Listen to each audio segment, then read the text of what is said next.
Hello everybody. In this video we are discussing about the classification, economic importance of bryophyte and also type study of Mercantia. Okay. So to begin with, we will start with the classification. So there were many classification, but the classification given by Smith in the year 1955 is the one which is approved and studied till today. Okay. So according to Sir, it has been divided into three classes. First one is Hepatica, second one is Anthocerotales, and the third one is Mucine. Okay. So coming to the classification, the first class Hepatica consists of two orders. The first one is Sphaerocarpales and the second one is Mercantiales. So Sphaerocarpales consist of family 1, that is Sphaerocarpaceae and Rhaeaceae. The second order consists of 5 families, that is Riciaceae, Carcinaceae, Targionaceae and Monocelacea and Mercantiaceae. So in the class Hepatica, it is mostly the liverworts which is present. Okay. So the liverworts are the ones which consist of the dorsoventral flattened thalloid body structure. Okay. So they lack the columella. They consist of capsule which is consisting of 3 regions, that is foot, seta and the capsule, okay, sporophyte. And to talk about the structure which is helping them to adhere to the surface or substratum is the rhizoid. The rhizoid are the simple smooth walled rhizoids which is present here. Now the third order is Jungermanniales. They have been categorized into 2 suborders, Metzgernaceae, Jungermanniaceae. Then the fourth order is Calobriales, the family Haplomyrtaceae. Okay. So these are the classes and orders of the first class, that is Hepatica.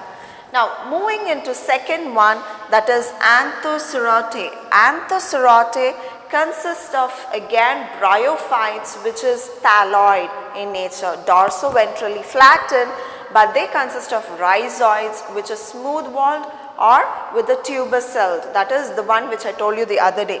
Okay. So they consist of inner ridges like, okay, pegs like, so we call them as tubercelled rhizoids, and they even consist of scales with them. Okay. On the dorsal surface they consist of the greenish, dark greenish colored plant because it has chloroplast. Here if it is only chlorophyll, here they even have pyrenoid with them in each cells. Now talking about columella is present here, and the rest thing is we will see the different orders and classes here. Now the first class, they are commonly called as hornwort. Okay. So Anthocerotae is commonly called as hornworts. Then the order, first order Anthocerotales, family first one Anthocerotaceae, second family Notothylaceae. Then moving on to the third group, that is third class, is Mucine, which is also commonly called as mosses. Here we find the plant body to be varied. They are of different type. They consist of a flat protonema, that is which runs dorsal surface to the earth crust. Okay. So there will be a protonema which is spreading dorsal surface, and above this they will have an erect part which is vertical to the ground surface, which consists of leaf-like appendages, root-like rhizoids, stem-like main axis. Okay. So the first time you will see that they consist of a slight different plant body structure rather than from these. So as I said in the previous class or the previous video, wherein you studied the general characters, we said they are bryophytes are called as amphibians of plant kingdom. So we all know that the life was started in the water and slowly it moved on to the land. So you can see these 2 classes consist of plant body which is similar to those of the aquatic ones. They are not having the terrestrial features like stem, root, etc. But whereas in Musa, the mosses, you will see for the first time there is stem-like structure which is called as main axis, leaf-like structures which is called as appendages, and the root-like structure which is called as rhizome. Okay. Now, moving into the classification, they have been categorized into 3 subclasses. Okay. So, the first one is Sphagnobrya. Okay. The order is Sphagnales, then the family is Spagnaceae. The second suborder is Andreobrya, then the order is Andriales, family Andriaceae. The third subclass is Eubrya. Okay. So, with this we will finish the classification in bryophytes, which is essential to know the type study, wherein we study each type of this. Okay. So, we are going to study 3 of them, that is, first one is Mercantia, Anthocerosis, and then you will study about Funaria. Now, moving to the economic importance. So, once we know what is a bryophyte, that is general characters we have discussed, then we know the classification, how are they placed, how are they categorized. Now, when you are studying the systematic science, it is a systematic study. So, now since you know what it is, you should know, are they benefiting us. So, it is always like this, that we try to get some benefit from the plants or animals which is present around. So, now talking about benefits, first one is the ecological importance. So, ecological importance, we say they are the pioneer. Why do we call them as pioneer? Because it is the first plants which is getting acclimatized, moving, shifting from water to land. Okay. So, we say they are the pioneer. Now, when you come across these river banks, lake banks, or those small shallow water spots, after few years when you pass through the same road, you will find suddenly there is growth of plant. How is it occurring? It's because of bryophytes. Okay. So, they are the first one which helps in succession of the vegetation. Now, barren land can be converted into a forest. Before that, there are few stages through which it undergoes. Okay. So, bryophytes is one which is helping in succession. Okay. So, that is the ecological importance. Now, talking about soil erosion. So, these bryophytes are helping in prevention of soil erosion. So, how are they helping in? Since they are the landforms, thalloid in nature, they are covering the land. Since they are covering, they are forming a layer like a blanket on the land surface. Whatever the rain is pouring down, it will be absorbed by these bryophytes. One thing. Second thing is, it is since they have rhizoids, that is root-like structures, they are helping them to hold on the water content, and they are not letting the water to flow off. That is, they are preventing runoff water. Okay. So, the other thing is, they are helping in formation of soil. So, these bryophytes and lichens, when are they are the ones which is helping in the formation of soil. Now, in the previous 2 videos apart, you have come across lichens. Okay. We said that lichens are the ones which is producing a particular acid. So, these acids are corroding the rocks. Okay. They are breaking the rocks into smaller bits. Okay. So, same thing with bryophytes, they are not producing any acid, but the rhizoids are the one which is trying to grow deeper. Since the rhizoid is there, they are trying to take in water, expanding, etc., which allows cracking of the rock. Okay. So, that is one thing. The other thing is box succession. That is what I said, box succession even in the ecological importance. When you come across the shallow marshy area, you will find that after few years there will be nice plants growing because of the bryophytes. These bryophytes are the primary or the first plant to grow in such area, which will make the soil fertile, and then there will be the chances for other plants to grow in. Now, They are the rock builders. So this is a kind of different. We say they are helping in rock formation, and then we even say they are rock builders. Yeah. So yes, they do build rocks, but it is like the bryophytes which is present in the aquatic regions. Okay, they absorb carbon dioxide and that starts precipitating. Okay, so this carbon dioxide gets precipitated, carbonium ions, etc. They start collecting, and that when exposed to the air they solidify, and that is nothing but calcareous rocks which is being formed. Okay, calcium rich rocks, that is calcareous rocks which is being formed. This is again helping both the way, helping in formation of rocks as well as breaking down of rocks. Now moving to peat. Peat is the sphagnum or the mosses, belongs to Musa. Okay, so this particular bryophytes are helpful in the formation of peat. So this peat is used in many places. First thing is it is used as surgical dressing. So we know the cotton, it is absorbing it has a quality of absorption. So same quality the peat consists of. Okay, so peat is nothing but the vegetative part of the bryophytes which is partially decomposed. Okay, so they have the maximum capacity of water holding, okay, in them, and they don't dry off very soon.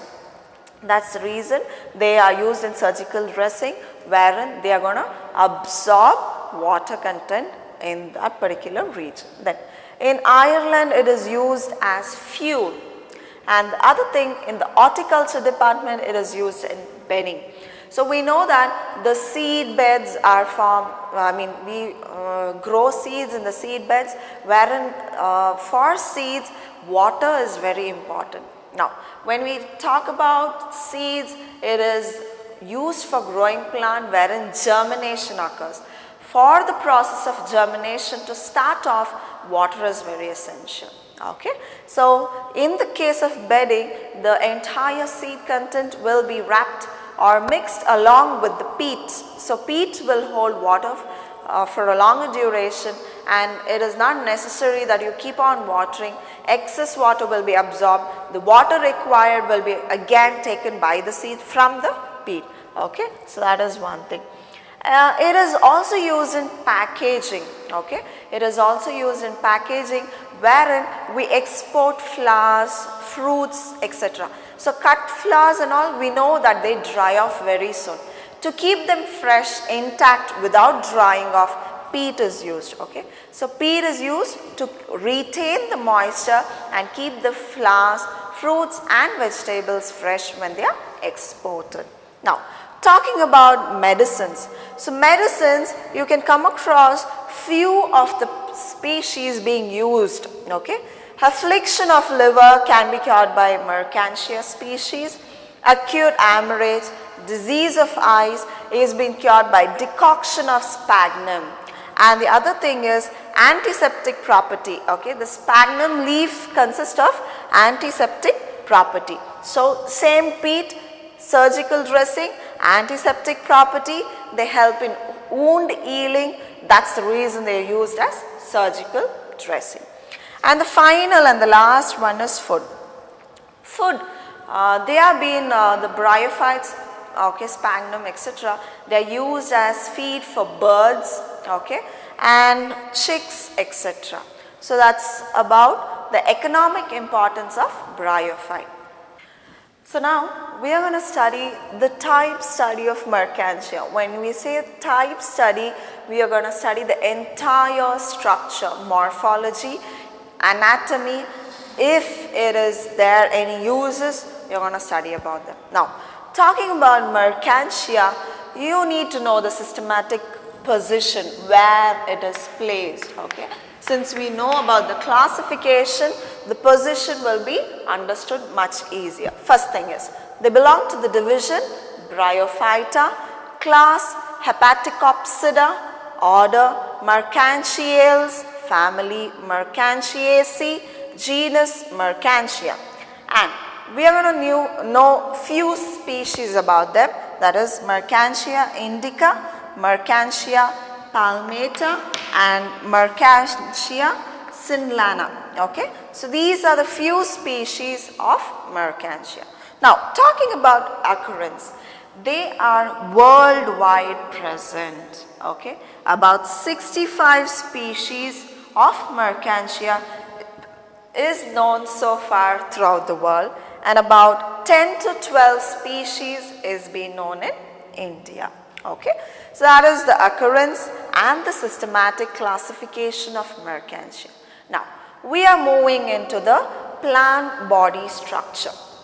Now, Mercantia are those plants which is thalloid in nature, that is, they have dorso-ventrally flattened surface. Okay, so the dorsal surface and the ventral surface. These are the ones which is present, wherein you will know they are greenish in color, but they are profusely dichotomously branched. Okay, you can find they are dichotomously branched. Okay, so this is the dorsal surface, wherein you will find a midrib type of vein. Okay, present. You can see there is two lobed structure. We say dichotomously branched. This is ending in a notch. Okay, now they do consist of green, darkish green color. They have hexagonal shaped cells. Okay, simple parenchymatous cells. Okay, but now when you talk about ventral surface, you will find that this dichotomously branched plant body consists of the midrib. Okay, right below the midrib there will be rhizoid present. Okay, there is no midrib, but there is rhizoid being present, and they do consist of scales. Okay, present near the midrib. Okay, so this is how they look at the lower surface. Now, this particular plant, I said there is a notches in the dichotomous, that is the division, exact division. There you find notches which is gonna help in growing of new plant. Sometime you can find a special structure called gemma cup being present on the dorsal surface. Okay. So this is how the plant body looks. Now, talking about the internal structure of thalli. The internal structure of thalli is being divided into two zones, assimilatory zone and the storage zone. So, assimilatory zone consists of epidermal cells which is interrupted by air pore. Okay. So, this air pore consists of many cells forming a cylindrical structure. Okay. So, they form a complete cylindrical structure through which the air passes through. Okay. So, there will be a complete cylindrical structure which has cells around. Okay. So, that is air pore. Okay. And then you can find them to have air chambers. Okay. Air chambers. This air chambers will have filaments, photosynthetic filaments which is present. This photosynthetic pigment filaments are the ones which takes up photosynthesis. They have chloroplast present in them.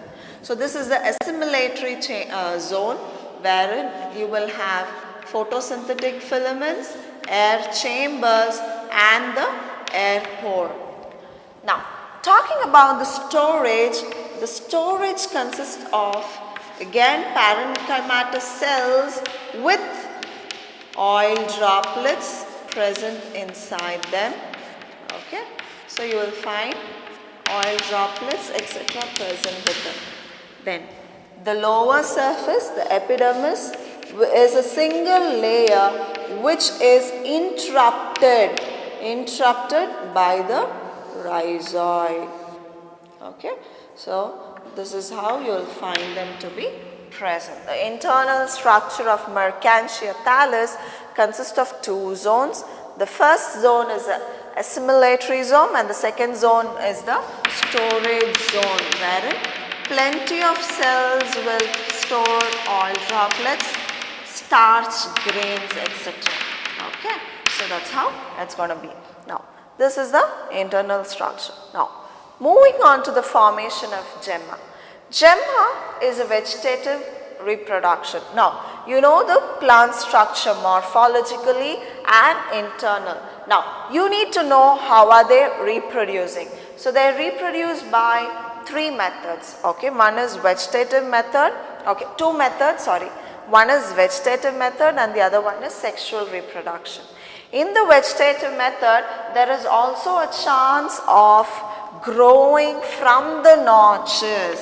What happens? The entire plant, when they come across unfavorable condition, the plant body will start to decay. Okay, they start to decay and the tip, that is the dichotomous branched tip along with the notch will be present. This notch will give rise to new plantlet. Okay, so that is one type of vegetative reproduction. Now, talking about the gemma, okay, so they are the special type of reproduction where you will find them to be present in a cup-shaped structure. Okay, you can find them to have a cup-shaped structure wherein they have a small stalk and biconvex structured gemmae. Okay, a singular is called gemmae, wherein you will find a older one at the center and smaller ones at the tip. Okay, so these gemmae are the reproductive structures wherein one gemma cup will consist of many gemmae, maybe around 6 to 8 gemmae present. Okay, you will find them to have two notches and these are the convex regions. They do consist of rhizoidal cell, basal cell. Okay, so these gemmae are having multicellular, they are multicellular in nature. Now, this gemmae, when they are matured enough, when they fall off onto the soil, they grow into a new Mercantia plant. There is a difference. If the gemma cup is formed on the female plant, there will be female plant growing from the gemmae. If it is formed on the male plant, it will be the male plant which will grow from the gemmae. When we say vegetative reproduction, we don't specify that in the other ones. You have come across the fungi, you studied about the bryophytes general characters. When we talk about vegetative reproduction, it is merely that particular plant is going to grow into a plant. Okay, we don't say it is a male or the female, but in case of gemma, first time you come across distinctions, we are differences. Okay, so wherein plant which is a male plant, gemma cup will give rise to gemmae which will give rise to only male plant. Okay, so now when they fall onto a suitable substratum, they will grow into a new plant which will be a male or female depending on the plant wherein the gemma cup is being formed. Okay, so this rhizoidal cell will form into rhizoids. The basal cell will start helping to form into the scales, etc. And the many cells which is there, they are going to divide and form into the thallus structure. Now, moving on to the next one is the structure of anthridiophores. Now, when you talk about anthridiophores, they are the male reproductive structure.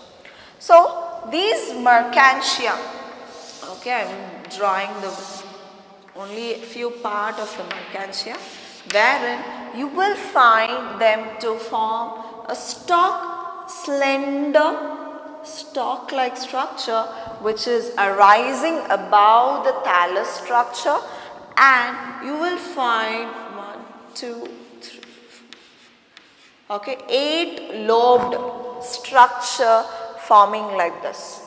So these are antheriophores. Based on these antheriophores, we are going to categorize the thallus of the Mercantia into male plant or the female plant. So these antheriophores consist of 8 lobes. In each lobe there will be antheridium present. Now these antheriophores, okay, will have the structure like this, with the stalk and the lobes, antherio. They are acropetal in arrangement. The antheridium which will be formed will be acropetal in arrangement. What do you mean by acropetal? The older ones are present in the center, whereas the younger ones will be present at the periphery. Okay, so this is the antheriophores. Yes, and of course they are made up of parenchymatous cells. You will have lots of cells here. They do consist of the assimilatory, that is, this portion will have air chambers, air pores, etc. Okay, and this part will have storage as that of the thallus, as that of the internal structure of thalli, but only thing is you will find antheridium being formed, that is a cavity which is being produced in the lobed structure which I showed earlier. Now these cavity consist of overlapping roof. Okay, so as I said, cavity, they'll have overlapping roof. Okay, and this is the floor wherein you will find multicellular, okay, that is many celled stalk and an antheridium. Okay, so antheridium consists of a sterile jacket layer. Okay, so they will have a single sterile jacket layer and they will have plenty of anthrocyte cells, anthrocyte mother cell. Okay, so they have many anthrocyte mother cells which undergoes meiosis and divides into anthrocytes, and each anthrocyte will give rise to anthrozooid. So anthrozooid is a male sex organ, sex gamete which is produced. So these anthrozooids are spindle shaped and biflagellated. Okay, so they will have 2 flagella. Now what exactly happens is, after the metamorphosis, that is, anthrocytes will modify itself and form into anthrozooids, and this roof will disintegrate. These anthrozooid will swim out. Okay, so how are they swimming? They require water.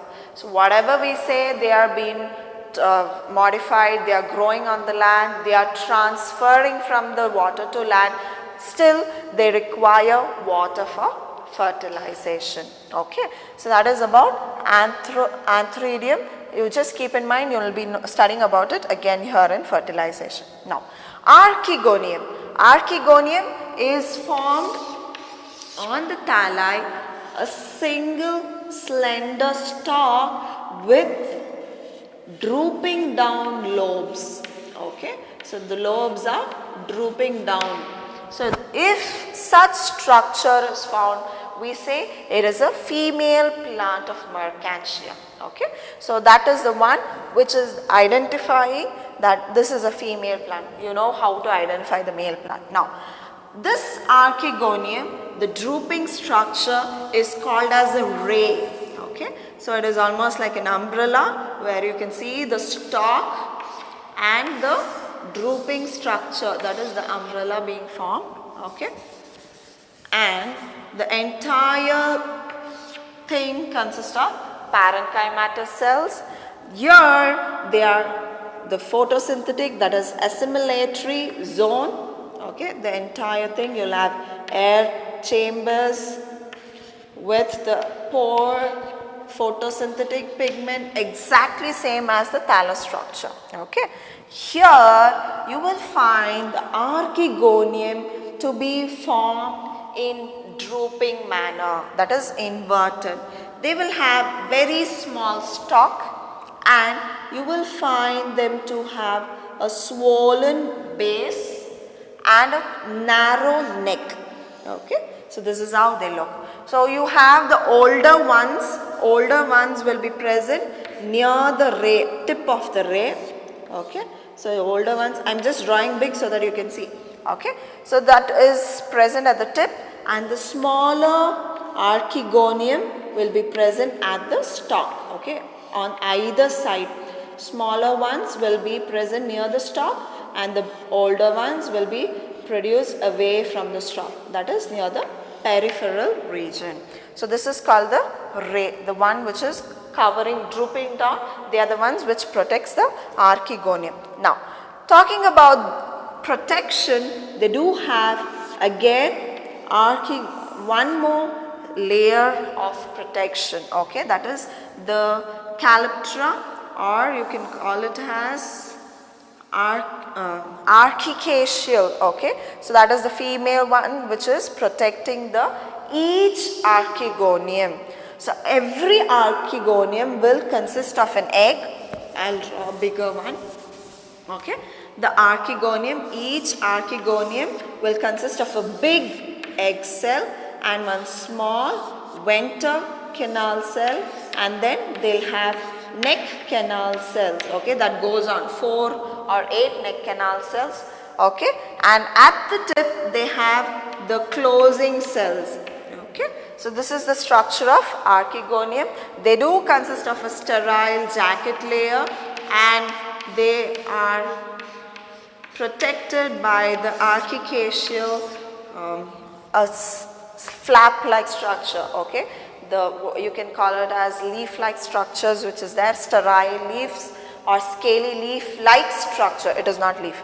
Okay, so they are protecting them. Now what exactly happens is, once the egg is matured, the venter canal cells and the neck canal cells disorganize itself. Okay, they disorganize itself and they form a mucilage sweet liquid to be present. Okay, this liquid will create a pressure on the closing cells. Okay, so this pressure will push the cells to open up. Okay, now what happens here in the antheridium? At the time of formation of anthrozoids, they do consist of another cells around. Okay, in the antheridium there will be mucilaginous cells present which will secrete the mucilage, and this mucilage along with water will push the anthrozoid out. So this anthrozoid will swim in the water and come and reach to the archegonium. Once they reach the archegonium, neck canal cells, neck region, they will move towards the egg because of the sweet liquid which attracts these anthrozoids. Once they move towards the egg and the anthrozoid will fuse together. They fuse together to form the zygote. So zygote is the first cell, or the first cell which is the one which forms the sporophyte. This zygote will first divide. Okay, they first divide equatorial, that is at the center the zygote will divide into half, and then they start dividing, further dividing, and they will form the sporophyte. So the sporophyte is formed on the archegonium, that is archeophores. Okay, the stalk and the drooping ray, there itself the sporophyte is formed. Now the sporophyte consists of 3 regions. The first one is the foot. Foot region is the simple bulbous structure which holds on the sporophyte to the gametophyte. Okay, will hold on the sporophyte in the archegonium. Okay, so this consists of parenchymatous cells which is holding on as well as extracting or taking in the nourishment from the gametophyte. From the foot region, they have a short seta. Okay, this is the foot, this is the seta. Okay, so this seta is the one which consists of many cells which is elongated. Okay, so many cells which are elongated and they are present, which will help in transferring of nutrients from the foot to the capsule. Okay, so capsule is the region wherein the spores are present. Now this capsule also consists of an outer layer, okay, and they have plenty of sporogenous cells. Okay, sporogenous cells. About these sporogenous cells, only 50% of them will produce spores. Okay, the rest of the 50% of the cells will form a new structure called electra. Okay, so electra are coiled, okay, thin, slender, okay, structures which absorb water. They are hydrophilic, they are hygroscopic, they take in water. Now first thing is 50% of them are going to be spores. The spores are all similar, okay, homosporous in nature, okay, spherical, and they are found in tetrads. Tetrads, 3 plus 1, 4. Okay, 3 one side and the other one will be on the other side. So these spore tetrads will separate itself. Okay, now what happens is this seta will start to expand itself and exert pressure. When the seta exerts pressure, the electras which is present between these spores, they start to absorb water. Okay, once they are absorbing water and there is pressure on the spore walls, okay, capsule wall, this electra will give the action of striker. It pushes out the spores as soon as the capsule is burst open. Okay, dehiscing. So when the capsule is opening, dehiscing, the electras will trigger the pushing of spores and then the spores will be released off. And these sporophyte is being protected by another flap called calyptra. Okay, so that is the structure of sporophyte of Mercantia. Okay, so you have studied the entire type study is the entire structure, plant body, morphological, then the anatomical, internal structure of thallus, gemma cup, antheridium, archegonium as well as sporophyte. With that we finish type study of Mercantia. Thank you.